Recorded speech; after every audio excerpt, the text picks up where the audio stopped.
Então, vou ver se eu faço um troço rápido, né? Até porque esse assunto não é muito longo, então vou ver se eu faço um troço mais rápido possível para não ficar chato. Bom, gente, a gente vai falar agora e, né, sobre um dos braços do desdobramento da Revolução Industrial e da chegada do capitalismo, né, no centro econômico do mundo, que vai ser o imperialismo, que vai estar bombando no século XIX e XX, né? Essa forma de imperialismo que a gente está vendo aqui, ela muda de cara depois da depois da Segunda Guerra Mundial. Até 45, esse formato aqui de domínio, de controle territorial e populacional dos territórios que interessavam aos países industrializados, na Inglaterra, França, Holanda, Alemanha, Itália um pouco menos, vai estar, né, dentro do contexto da ocupação da Ásia e da África. E essa ocupação, ela vai ter vários contornos.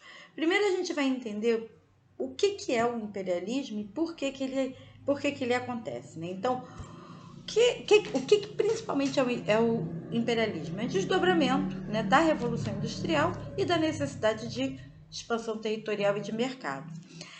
Nos países europeus há barreiras protecionistas, né? Porque todo mundo tá produzindo. Então, claro que a França vai ter barreira protecionista para as mercadorias inglesas, a Alemanha idem. Então você tem que procurar um lugar que seja meio terra de ninguém para você escoar a tua produção. Então essas barreiras protecionistas que rolam nos países europeus limitavam os lucros das importações. Daí a necessidade de se buscar novos mercados que tenham flexibilidade alfandegária. E que mercados vão ser esses? A casa dos outros, né? A Ásia e a África, que é a casa dos outros, tem tudo de bom. Ó, são países grandes, com um grande número um grande número populacional que vai consumir a quinquilharada, mão de obra farta e barata, matéria-prima abundante e principalmente, né, governos frágeis. Né? Só rola o que rolou, só rola a dominação europeia na África e na Ásia por uma questão, né, de governos frágeis e, é claro, de também supremacia militar dos países europeus. Então, a Ásia, os continentes, né, africano e asiático, vão ser os grandes mercados consumidores e com essa mão de obra farta e barata que a Europa vai deitar e rolar, que leva o nome de imperialismo ou neocolonialismo. Neocolonialismo porque a gente já tinha vindo, né, de um modelo de colonialismo que foi o colonialismo europeu do século XVI, XIV, XV, XVI, né, as grandes navegações, Portugal chegando aqui, né, e Inglaterra nas 13 colônias. Agora, esse modelo imperialista, ele é diferente do implementado pela Europa lá no século XIV e XV. Tá? Você tem dois modelos, né, desse controle, dessa dominação territorial. O domínio territorial mesmo, né, que é a ocupação real militar de uma nação sobre a outra, impondo a sua vontade. Quem usou muito isso foi a Inglaterra, tá? A França, a Alemanha e a Itália usaram mais a questão do domínio econômico. A Inglaterra usou as duas formas. Com o domínio territorial, a Inglaterra tinha, não, até hoje ela tem uma tremenda de uma marinha e um exército fabuloso, então ela tinha condição.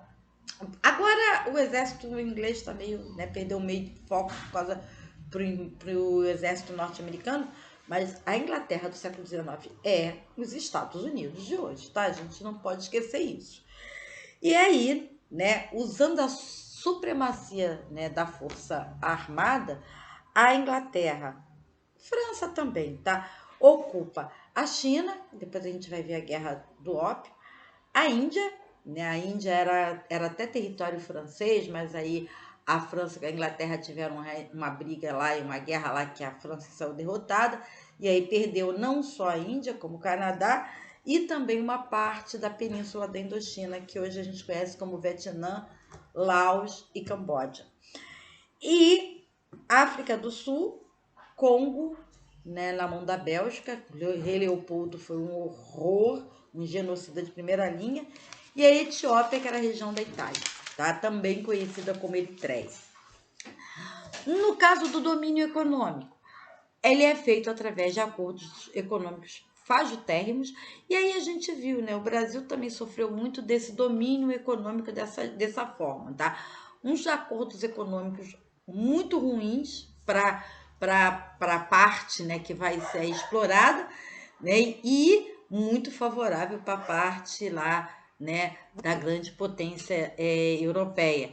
E aí, nesse modelo, a gente tem as Filipinas, a Mongólia, que existe como Mongólia até hoje, a região da Manchúria, que hoje já não leva mais esse nome, né? Hoje ela é conhecida, né, que ela é o território, a faixa territorial que acompanha a Coreia, Norte e Sul, e as Ilhas Formosa, na China. Então, esses países, eles não sofreram uma guerra, como os países anteriores que eu falei para vocês, né? A China, a África do Sul, o Congo. Não, eles sofreram acordos econômicos péssimos, mas guerra em si eles não tiveram. Bom, essa dominação não foi nem um pouco pacífica e se utilizou muito, mas muito mesmo, da questão etnocêntrica, que a gente já falou quando falou lá do Renascimento. Então, o etnocentrismo bombando nesse momento, ou seja, a suposta superioridade da etnia branca sobre as outras, né, sobre a etnia amarela, né, que é o caso dos asiáticos, sobre os negros, que é o caso da África, né, e aqui, né, para a América Latina, em cima dos latinos, né. Só que no Brasil e na nossa vizinhança, a gente já vem conversando sobre a forma com que a Inglaterra dominou, e o domínio foi econômico, não foi bélico. Bom, superioridade bélica, né? Tinha um exército melhor, então um país que peitasse tomava. A religião, a imposição do cristianismo, tanto protestantista quanto catolicismo, e o desenvolvimento tecnológico, né, movido pela Revolução Industrial, que vai garantir a esses países europeus, né, a tão superioridade para com, né, os territórios que eles estão invadindo. Um desrespeito total à cultura, idioma, a religiosidade, a cor da pele. Então, assim, se vocês forem procurar bonitinho, mais profundamente, pesquisem sobre o rei Leopoldo da Bélgica, para saber quantas das atrocidades que ele promoveu no Congo, como a França também foi absurdamente genocida na península da Indochina, lá com o Vietnã, com o Camboja e com o Laos. Também, né, em outras regiões da África, onde a França também teve participação. Então, não tinha branco melhor, tá? Não tinha. Né? Nesse momento aqui, a gente não tem uma Europa nada civilizada e quanto mais ela explora esses territórios, mais ela consegue responder à luta dos trabalhadores no seu continente. Então, o trabalhador europeu, ele faz greve, ele peita e ele recebe uma melhoria de salário, mesmo que mixa, em cima da ocupação territorial dos continentes africanos e asiáticos. Isso a gente não pode esquecer, tá? É para dar uma melhorada na vida do trabalhador europeu, foi à custa de suor e de sangue dos asiáticos e dos africanos. Bom, esse processo que a gente está falando, que entra domínio bélico, econômico, que se usa a superioridade racial, bélica e tecnológica, levou o nome, né? Esse processo ficou conhecido como partilha da África e da Ásia, aonde essa partilha não se deu de maneira tranquila e as guerras eram não só contra as populações desses territórios, mas né, embate entre a Inglaterra vai se meter em território que é dominado pela França. Vai ter guerra. Né? Quem vai sofrer? A população local. Mas a guerra é entre né, França e Inglaterra. A gente vai ter um aumento exagerado da miséria. Já são países que têm suas culturas próprias. Gente, eu detesto falar de país rico e de país pobre, tá? A África não é pobre coisíssima nenhuma. A África tem diamante, ouro, tem riquezas naturais enormes. Então, o território, o continente não é pobre. As pessoas é que são pobres porque a riqueza desse continente está sendo, foi e ainda hoje roubada descaradamente pelas nações que se chamam aí desenvolvidas. Antes a Inglaterra, agora Estados Unidos e outros, tá bom? Então, não existe isso de país pobre, existe cultura. A cultura dos africanos é totalmente diferente da cultura dos europeus. A cultura dos asiáticos é completamente diferente da cultura dos africanos e dos europeus. Então, não existe isso de ser adiantado ou atrasado. Existe, sim, cultura diferente. Isso que a gente tem que ter muito, mas muito claro, tá? Bom, e aí eu vou falar de duas guerras importantíssimas nesse momento. A Guerra do Ópio, não foram só essas duas não, tá, gente? Vocês depois entrem, por favor, aí nos Googles da vida e vão pesquisar, porque senão a aula não acaba nunca. E essa é a parte que eu vou botar no YouTube para as meninas que estão com problema de celular e não estão podendo acompanhar pelo Meet. Então aqui, né, também acho que é bom que vocês também entrem e procurem, né, porque só comigo dando as informações. Vão catar informação que também faz bem fazer isso. As duas principais guerras que a gente vai ter do imperialismo europeu na Ásia e na África, a primeira acontece na China, que é a Guerra do Ópio. Gente, a Inglaterra produzia ópio através... Ópio é uma droga, né, fortíssima, que você processa, que você tem acesso a ela através do miolinho da papoula. Né? Eu não sei como é que faz, não sei como é que faz, mas vira um pó.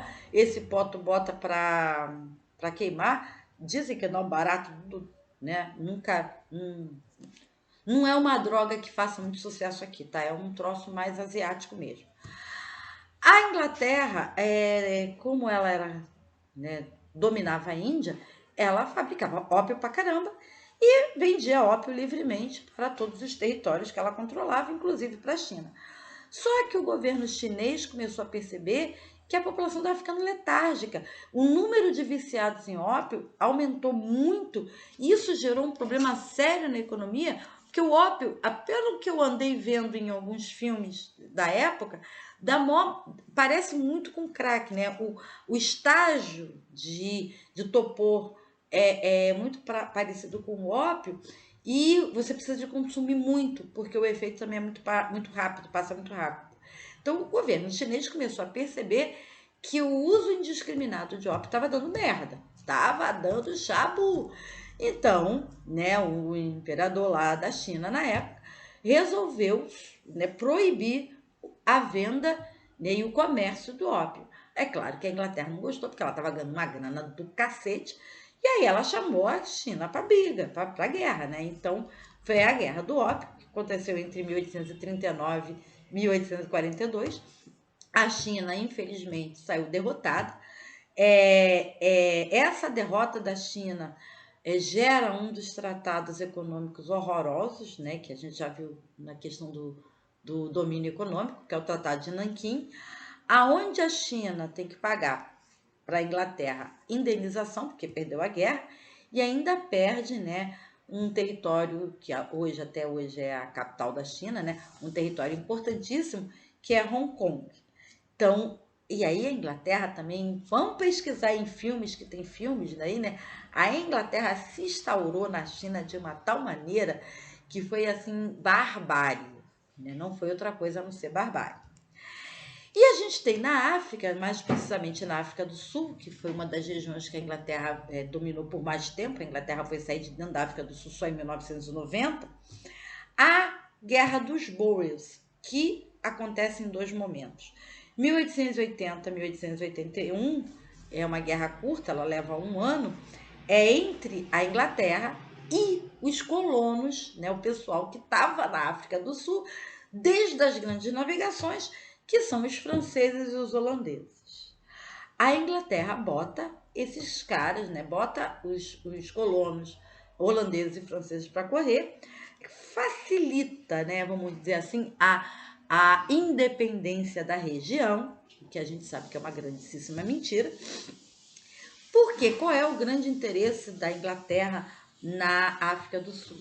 As minas de diamante que existem até hoje nessa região. Gente, a África é um dos continentes mais ricos em pedras preciosas. Diamante na África do Sul, ouro em Angola, diamantes também em Angola, diamantes em Serra Leoa, prata, cobalto e diamantes também no Congo, na Etiópia. E aí vocês olham para esses, né, países e vê aquela miserabilidade, aquela coisa assim absurda, aquelas pessoas passando fome, ó, né? Por quê? Porque toda a riqueza da África está totalmente comprometida e contaminada pela exploração imperialista, que ainda hoje ela acontece, né? Hoje ela não é mais com formato liberal, né? O imperialismo hoje ele tem outra cara, mas ele continua igual, né?